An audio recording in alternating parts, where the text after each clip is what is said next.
성경 151페이지 요한복음 6장 1절에서 15절까지 말씀입니다. 우리 함께 그렇게 인사하시겠습니다. 하나님께서 당신을 사랑하십니다. 네, 하나님께서 당신을 사랑하십니다. 하나님께서 당신을 사랑하십니다. 네, 감사합니다. 저희는 지금 수요기도의 시간을 통하여서 요한복음에 나타난 예수님의 그 기적 이야기를 함께 다루고 있습니다. 요한복음에는 총 7개의 기적 이야기가 나오는데 오늘은 그 네 번째 기적, 오병이어의 기적 사건에 대해서 이야기하려고 합니다. 다른 모든 기적들이 다 특별한 사건이고 다 특별한 예수님의 메시지가 담겨져 있지만 오늘 이 오병이어의 사건은 그 중에서도 매우 특별한 사건입니다. 왜냐하면 마태복음, 마가복음, 누가복음, 요한복음 이 사복음서에 모두 기록되어 있는 예수님의 기적 이야기는 바로 이 오병이어의 사건 딱 한 가지이기 때문입니다. 즉 모든 복음서 저자들이 이 사건만큼은 빼놓지 않고 기록하는 특별한 이유가 있다는 것이죠. 과연 무엇이 특별하기에 복음서 저자들이 단 한 사람도 빠지지 않고 이 사건을 기록했겠습니까? 우리 먼저 이 사건이 미치는 그 영향력을 한번 살펴보도록 하겠습니다. 오늘 본문 14절 15절 말씀을 우리 함께 같이 살펴보도록 하겠습니다. 요한복음 6장 14절 15절 말씀 우리 함께 보도록 하겠습니다. 함께 봉독합니다. 그 사람들이 예수께서 행하신 이 표적을 보고 말하되 이는 참으로 세상에 오실 그 선지자라 하더라. 그러므로 예수께서 그들이 와서 자기를 억지로 붙들어 임금으로 삼으려는 줄 아시고 다시 혼자 산으로 떠나 가시니라. 아멘. 이 사건에 미친 영향력은 어떤 것이었냐면 이 사건 이후에 수많은 사람들이 예수님을 왕으로 삼으려고 했다는 것이죠. 너무나 분명하게 드러난 이 기적을 경험한 사람들이 남자만 5,000명이었습니다. 여자와 아이들까지 합치면 5,000명에서 약 2만 명 사이에 수많은 사람들이 이 기적을 경험하였습니다. 이전에 예수님의 기적을 경험했던 많은 사람들이 있었지만 그러나 같은 날, 같은 장소에서 같은 사건을 이렇게 함께 경험한 사람들은 이제까지는 없었다는 것이죠. 처음에 예수님의 기적을 경험했던 사람들이 이것을 나만 경험하는 것이 아니라 분명히 다른 주변의 사람들에게 이 기적에 대해서 이야기했을 것입니다. 처음에 그 이야기를 들었을 때 사람들의 반응은 어떠했을까요? 정말일까? 진짜일까? 정말로 그런 일이 일어났을까? 누구는 그 기적의 이야기를 믿었을 것이고 또 누군가는 그것이 아주 과장된 이야기라고 아마 이야기했을 것입니다. 사람들이 예수님에 대해서 관심은 가지고 있었지만 예수님을 주목하고는 있었지만 그것이 어떤 사람들의 액션으로 나타나기에는 아직은 제한된 상황 가운데 있었다는 것이죠. 하지만 이 오병이어의 사건은 몇 사람이 경험한 사건이 아니라 몇십 명, 몇백 명이 아니라 수만 명의 사람들이 경험했기 때문에 갑자기 색다른 변화가 나타나기 시작했던 것입니다. 단지 예수님의 기적이 놀라는 차원을 넘어서서 그의 추종자가 되어지고 그를 왕으로 삼으려고 하는 사람들이 나타났다는 것입니다. 이전에 예수님께서는 자기 자신을 드러내지 않으셨습니다. 이 오병이어의 사건 전까지 예수님이 기적을 행하실 때의 공통된 모습은 다른 사람에게 이 이야기를 하지 말라는 것이었어요. 그런데 갑자기 이 오병이어의 사건을 통하여서 예수님이 사람들 안에 쫙 하고 나타나게 된 것이죠. 밝히 드러나게 되었다는 점에서 굉장히 놀라운 사건이었습니다. 그렇다면 예수님께서 그전에는 그토록 자기 자신을 감추셨는데 왜 이 오병이어의 사건을 통하여서 그것들을 드러내셨는가? 이것이 예수님이 의도하신 결과였는지 아니면 예수님이 의도하지 않았음에도 불구하고 어떤 주어진 상황과 여건 속에서 그렇게 일이 커진 것인지 우리는 살펴봐야 될 것입니다. 앞서 오병이어의 사건이 사복음서에 모두 기록되어 있다고 이야기했는데 이것이 그 이전의 사건과 어떻게 다른지를 먼저 살펴보도록 하겠습니다. 먼저 마태복음에 보게 되면은 마태복음 14장에 오병이어의 사건이 나타나고 있고 그 직전에 있었던 예수님의 기적은 마태복음 12장에 나타납니다. 안식일에 손 마른 사람을 고치신 사건이 바로 오병이어 바로 직전의 사건이었습니다.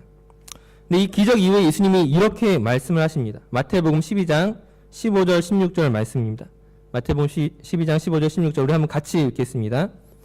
예수께서 하시고 거기를 떠나가시니 많은 사람이 따르는지라 예수께서 그들의 병을 다 고치시고 자기를 나타내지 말라 경고하셨으니. 즉 오병이어 사건 전에 나타난 기적의 사건에 예수님의 반응이 이와 같았다는 것이죠. 마가복음에서도 동일합니다. 마가복음 6장에 오병이어의 사건이 나타나고 마가복음 5장의 맨 마지막에 나타나는 사건은 회당장 야이로의 죽은 딸을 살리신 사건이었습니다. 이 사건 이후에도 예수님이 동일하게 이렇게 말씀하십니다. 마가복음 5장 43절 말씀입니다. 같이 읽겠습니다. 예수께서 이 일을 아무도 알지 못하게 하라고 그들을 많이 경계하시고 이 소녀에게 먹을 것을 주라 하시니라.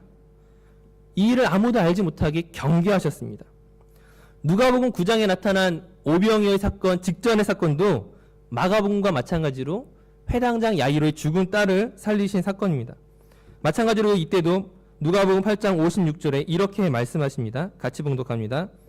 그 부모가 놀라는지라 예수께서 경고하사 이 일을 아무에게도 말하지 말라 하시니라. 마태복음, 마가복음, 누가복음 모두 오병이어의 그 사건 전에는 예수님이 기적을 행하시지만 이것을 밝히 드러내지 못하게 하셨습니다. 이것은 요한복음에서도 마찬가지입니다. 우리가 지난주 수요일날 베데스다 연못가에 그 38년 된 병자를 고치신 예수님의 기적을 보았습니다. 요한복음 5장 13절 말씀에 이 사건 이후에 예수님이 동일하게 이렇게 이야기하십니다. 요한복음 5장 13절 말씀 같이 봉독하겠습니다. 고침을 받은 사람은 그가 누구인지 알지 못하니 이는 거기 사람이 많음으로 예수께서 이미 피하셨습니다. 기적이 일어난 그 장소에서 다른 사람들이 알 것을 예수님이 경계하시고 그 자리를 피하신 것들을 볼 수가 있습니다. 즉 오병이어 사건 전에 예수님은 분명히 자신을 감추셨습니다. 근데 지금 이 오병이어 사건으로 말미암아 더 이상 감출 수 없을 만큼 예수님이 누구신지 어떤 일들을 행하실 수 있는 분인지가 많은 사람들에게 드러나게 되었다는 것입니다. 이 오병이어 사건이 예수님 자신이 원하지 않았음에도 불구하고 의도하지 않았음에도 불구하고 일어난 갑작스러운 사건일까요?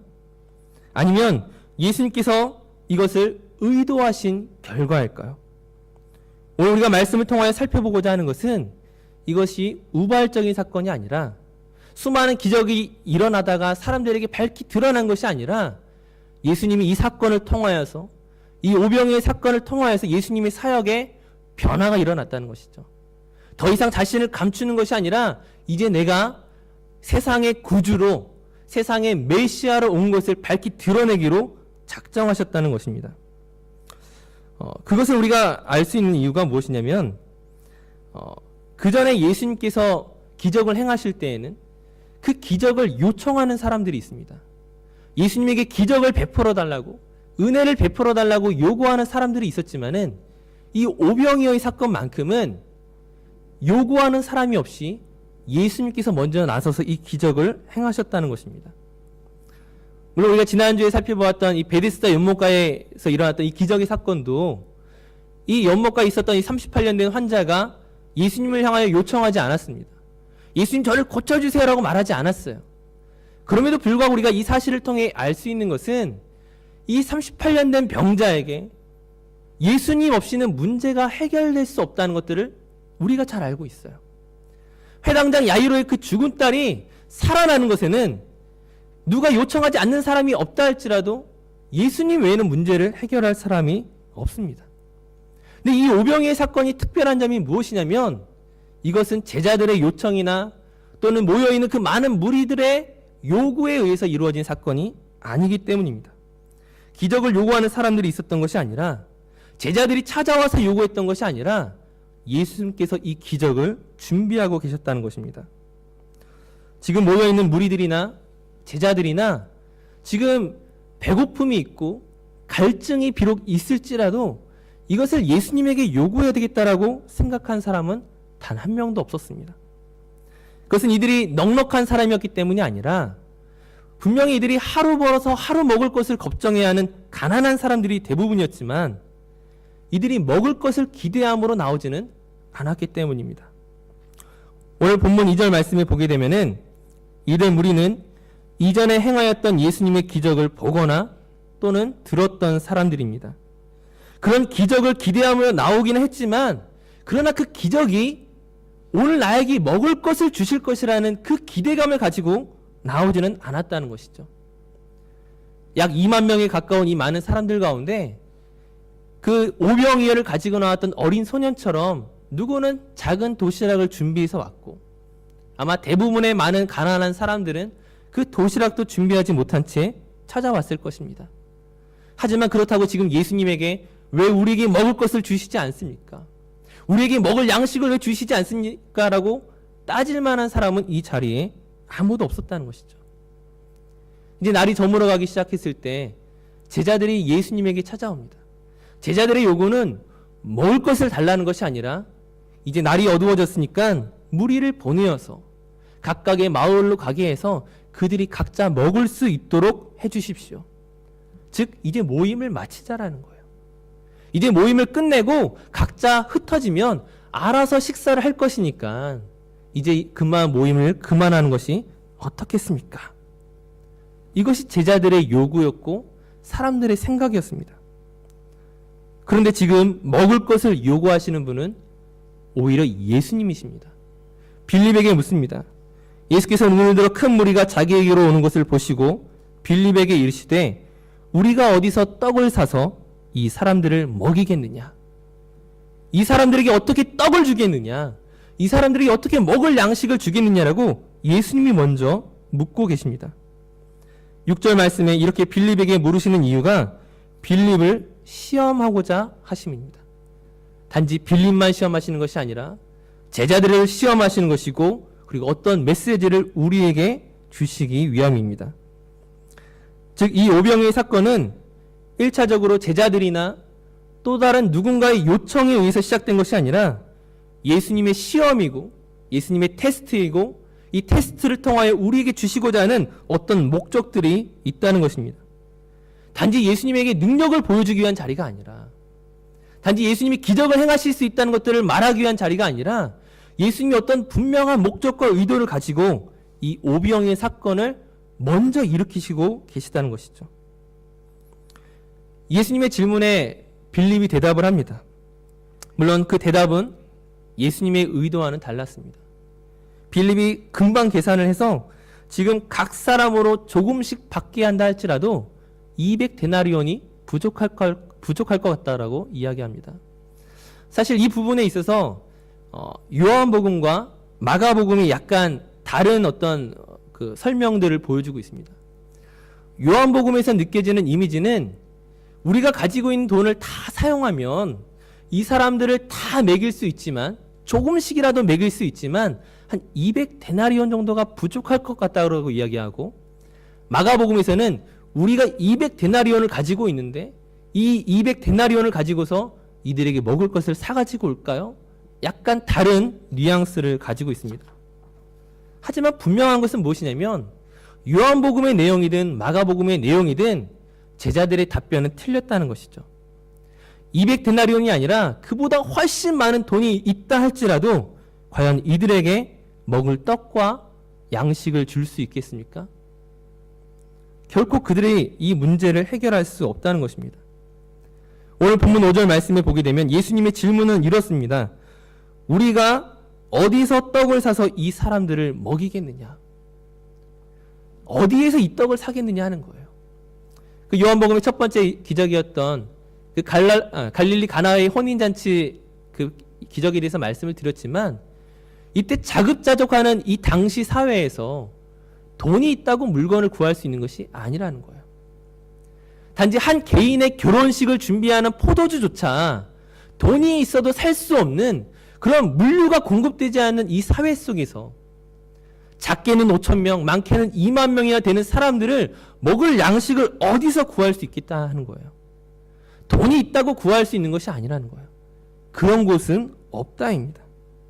즉 예수님이 지금 요구하시는 답변은 우리가 어떤 돈과 어떤 방법을 가지고서 이 문제를 해결하자고 그것을 요구하고 계시지 않는 것이죠. 제자들에게 해결할 능력이 없다는 사실을 예수님이 알고 계십니다. 그럼에도 불구하고 오늘 이 기적을 굳이 일으키시려고 하는 예수님의 이유가 무엇인가 하는 것이죠. 만약 예수님께서 이 기적을 통하여 사람들의 인기와 인정을 받기 위한 것이었다면 그 이전에 있었던 수많은 기적의 사건들을 굳이 감추실 필요가 없었을 것입니다. 또한 오병이어 이 사건 이후에 무리들이 예수님을 왕으로 삼고자 하실 때 굳이 피하실 만한 이유도 없었을 것입니다. 예수님께서 이 사건을 통해 우리에게 깨우치시고자 하는 그 내용은 다른 곳에 있습니다. 이 오병이어 사건이 있었던 그 다음 날에 그 모여있던 무리들이 예수님을 찾아 나섭니다. 그리고 바다 건너편에 있는 가버나움에서 예수님을 만나게 됩니다. 그때 이 모인 무리들에게 예수님이 이렇게 대답하십니다. 6장 26절, 27절 말씀 우리 한번 같이 봉독하겠습니다. 요한복음 6장 26절, 27절 말씀입니다. 예수께서 대답하여 이르시되 내가 진실로 진실로 너희에게 이르노니 너희가 나를 찾는 것을 표적을 본 까닭이 아니요 떡을 먹고 배부른 까닭이로다. 썩을 양식을 위하여 일하지 말고 영생하도록 있는 양식을 위하여 하라. 이 양식은 인자가 너희에게 주리니 인자는 아버지 하나님께서 인치신 자니라. 모인 무리들이 예수님을 찾는 이유에 대해서 오히려 예수님이 답변을 주고 계십니다.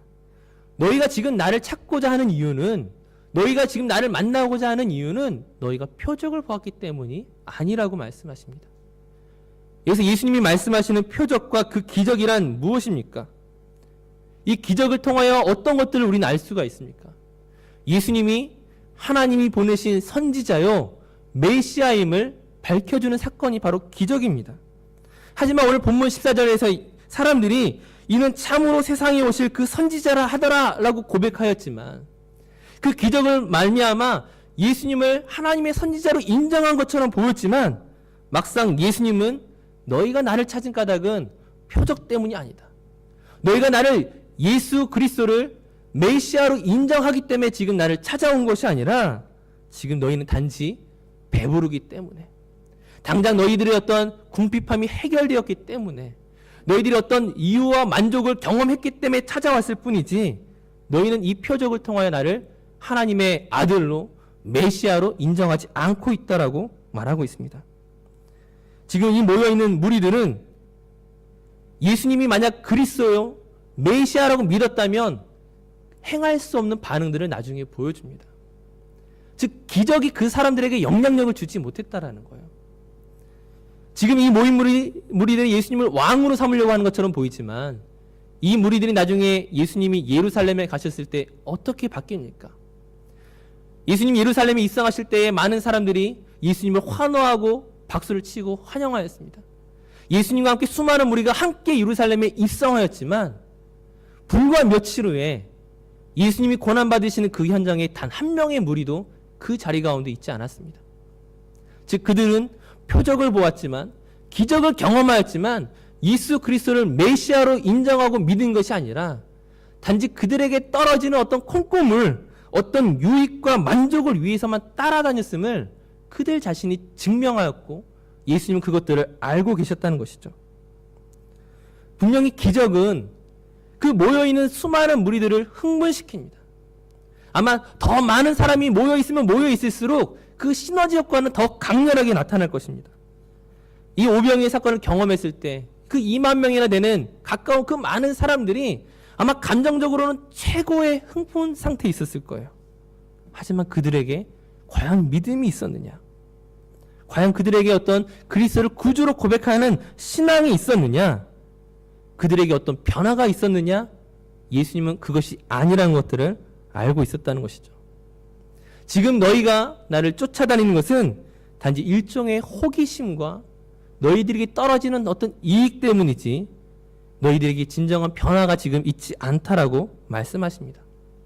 그럼에도 불구하고 이 모든 것들을 다 아시는 예수님께서 오병이의 사건을 다른 요청이 없었음에도 불구하고 예수님이 그 기적을 보여주신다 하더라도 변화가 없을 거라는 사실을 알면서도 왜 예수님이 이 사건을 일으키냐 하는 거예요. 굳이 기적을 일으켜도 변화가 없는, 회복되어지지 않는 그 이스라엘 그 모인 무리들을 향하여 왜 예수님은 지금 이 사건을 일으키시고 계십니까? 그들에게 어떤 말씀을 주시고자 함이 아닙니다. 어떤 기적을 주시고자 함이 아닙니다.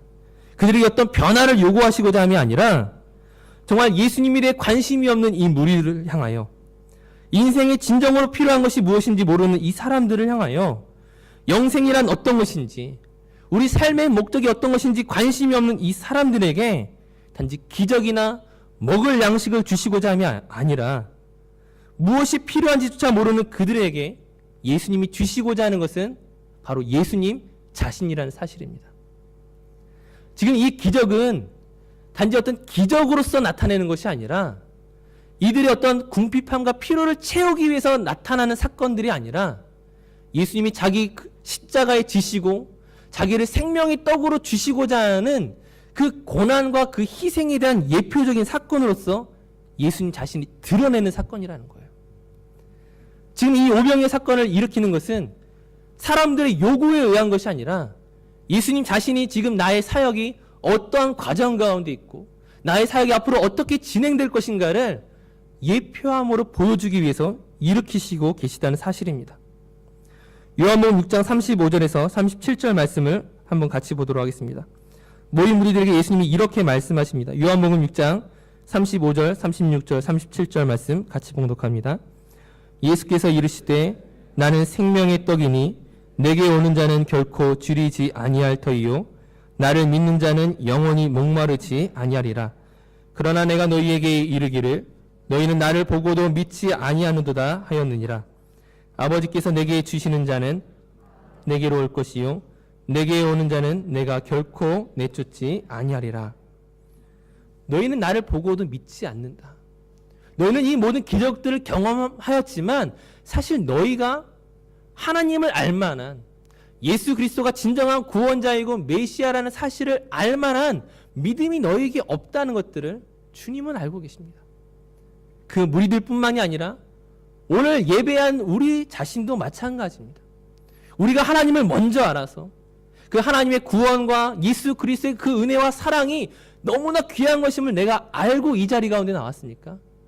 만약 내가 알고 나왔다라고 한다면 이미 그 사람이 이미 거듭난 사람이에요. 사실 모여있는 무리들이나 우리나 마찬가지예요. 그 시작은 내가 하나님을 알만한 것이 없음에도 불구하고 나의 요청이 없었음에도 불구하고 내가 그것에 대해서 갈급해함이 없었음에도 불구하고 영생이 무엇인지에 대한 궁금해하지 않는 나에게 예수님께서 먼저 이 사건을 보여주신 것이죠. 이 사건을 통하여 예수님이 선포하시는 것입니다. 예수께서 우리를 위하여 죽는 것 외에는, 내가 생명의 떡으로 내 몸이 찢어지는 것 외에는, 내가 피를 흘리는 것 외에는 도무지 너희를 구원할 방법이 없다는 것을 예수님이 먼저 아시고 요청과 상관없이 예수님 자신이 먼저 드러내는 사건이 바로 이 오병이어의 사건입니다. 오늘 말씀을 정리하면 이 오병이어는 단지 예수님께서 기적을 일으킬 수 있다, 단지 그 떡 5개와 물고기 2마리로 2만 명에 가까운 사람들을 먹일 수 있는 그런 기적을 행할 수 있는 사람이다, 이걸 말하고자 함이 아니라는 거예요. 단지 그 정도 차원을 위해서 지금 이야기하는 것이 아니라 왜 예수님께서 우리를 위하여 살을 찢고 피를 흘려야 하는가를 예표하는 사건으로 보여주시고 계십니다. 자신이 생명의 떡이 되어 자기 몸을 찢어야 한다는 것을 보여주는 예수님의 이 땅에 오신 목적과 이유를 드러내는 사건, 바로 이것이 오병이어의 사건입니다. 그러므로 우리가 오늘 이 말씀을 묵상할 때에, 이 말씀을 들을 때에 우리가 생각해야 할 것은 단지 기적이 아니라, 단지 신비로운 사건이 아니라, 나도 그런 것들을 경험해 봤으면 좋겠다. 예수님이, 하나님께서 지금 나의 필요하고 모자르고 궁핍한 이것들을 채워주셨으면 좋겠다, 단지 이 정도 차원이 아니라, 오늘 내 삶에 기적이 일어났으면 좋겠다, 이것이 아니라 왜 예수님께서 나를 위하여 죽으셨는지, 왜 예수님께서 나를 위한 생명의 떡이 되셔야 했는지를 묵상해야만 하는 것이 오늘 바로 말씀이라는 거예요. 오늘 이 시간 나에게 먼저 찾아오셔서 하나님이 어떤 분이신지, 예수님이 어떤 분이신지 알려주시고 그 사랑과 은혜를 깨닫게 하신 그 하나님의 은혜와 예수 그리스도의 사랑을 묵상하는 우리 모든 성도님들 되셨으면 좋겠습니다. 그 사랑 앞에서 겸손하여지고 오늘 나의 필요를 채우는 것에서 넘어서서 정말 하나님의 뜻을 이 땅 가운데 이루어낼 수 있는 우리 사랑하는 모든 성도님들 되시기를 간절히 바라겠습니다. 기도하겠습니다. 거룩하신 아버지 하나님, 그 모인 무리들과 제자들의 요청과 요구가 없었음에도 불구하고 오늘 예수님께서 이 놀라운 사건을 보여주시는 것이 단지 하나님의 아들이심을, 기적을 베풀 수 있는 능력을 자랑하고자 함이 아니라, 사람들의 인정을 받고자 함이 아니라 우리를 위한 그 대속의 제물로 자기의 몸을 찢기 위한, 자기의 피를 흘리기 위한 예수님의 다짐과 결단이 오늘 이 사건에 나타나 있음을 다시 한번 묵상하게 하여 주시니 감사합니다. 오늘 우리의 삶 가운데 기적을 바라는 것이 아니라, 오늘 우리 삶 가운데 어떤 신비한 일들을 바라는 것이 아니라, 나의 궁핍하고 모자란 것들을 채워지기만을 바라는 것이 아니라, 예수 그리스도가 이 땅 가운데 오신 목적과 이유를 다시 한번 발견하게 하시고 나의 삶 또한 예수님의 목적과 그 이유를 따라 살아갈 수 있는, 그리스도의 길을 걸어갈 수 있는 우리 모두가 되게 하여 주시옵소서. 감사드리며 예수님의 이름으로 기도드립니다. 아멘.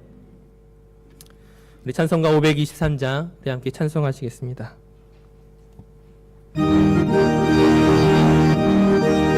우리 함께 박수치며 찬양하겠습니다. 어린 죄악길에서 목자 없는 같이.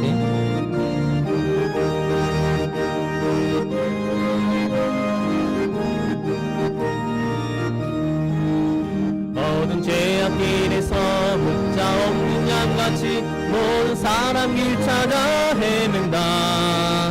자비하신 하나님 독생자를 보내사 지금 물으니 나오라.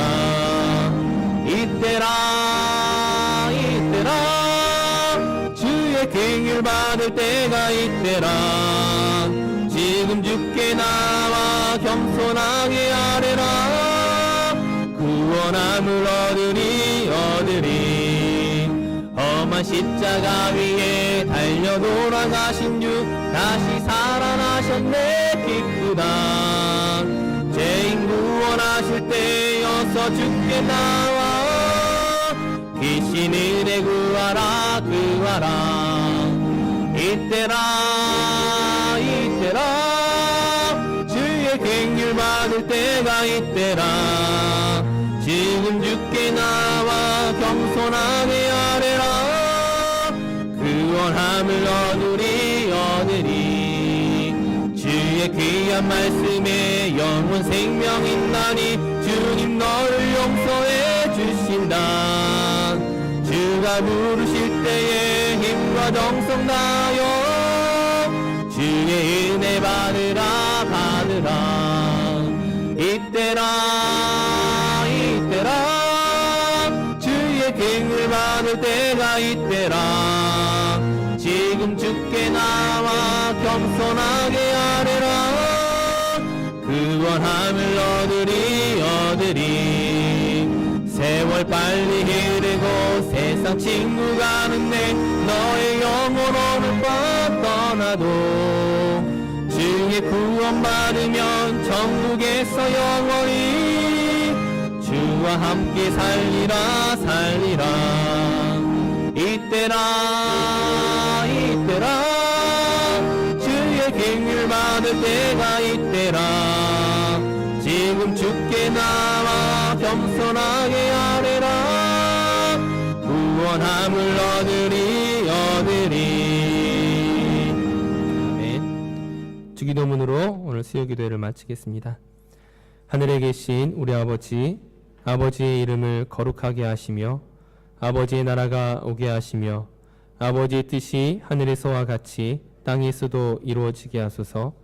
오늘 우리에게 일용할 양식을 주시고 우리가 우리에게 잘못한 사람을 용서하여 준 것 같이 우리 죄를 용서하여 주시고 우리를 시험에 빠지지 않게 하시고 악에서 구하소서. 나라와 권능과 영광이 영원히 아버지의 것입니다. 아멘.